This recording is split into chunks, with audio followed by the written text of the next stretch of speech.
All right, your 5-day stretch of first alert weather days have started. Yeah, that's today because of the heat and humidity. And I mean, we're talking dangerous heat out there, the type of heat that you have to respect. You get outside, just make sure you have your bottles of water with you. You have ways to get cool and stay cool, and just don't spend too much time out there.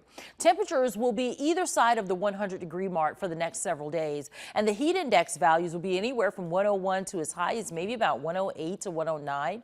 And those numbers could constitute a heat advisory. So we wanted to make sure that you're staying ahead of this type of heat.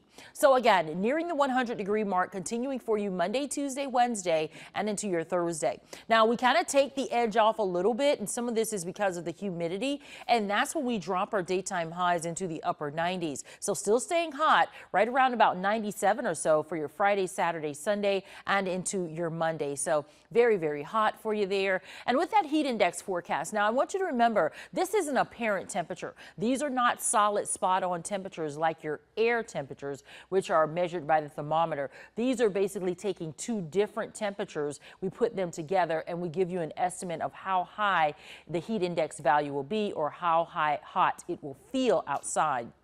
And so starting Monday, we're talking about a number as hot as 105. And then when we get into your Tuesday, Wednesday, Thursday, if we stay consistent with some of these numbers, this could be hot enough for a heat advisory. So those are the type of numbers we have to really watch out for. But it would have to stay at these numbers for about 2 hours in order for it to constitute a heat advisory. The high pressure kind of digging deep and settling in over us, it's the reason for this type of weather, and it's not really going anyplace anytime soon. Now, I do see some slight changes in the forecast, and what we're noticing is there is a little impulse that's going to start up in the atmosphere on Wednesday.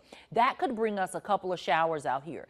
Those showers could lead to a decrease in some of those temperatures by Wednesday afternoon and evening, and some of that may linger around into your Thursday. So Wednesday and Thursday, we're kind of on the cusp of whether or not we're going to continue the first alert weather days, because we are seeing a little bit of a difference there in some of those patterns. But nonetheless, we return to seeing afternoon pop-up showers and storms, and oftentimes those afternoon pop-up showers and storms can, of course, decrease your temperatures rapidly.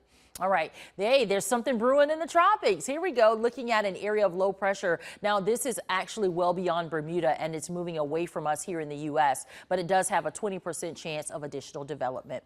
So as we look at your Monday, Tuesday, Wednesday, and Thursday, we're talking about first alert weather days in place for us here. We do take it down starting Friday, continuing through next weekend. Late day showers and storms not out of the question.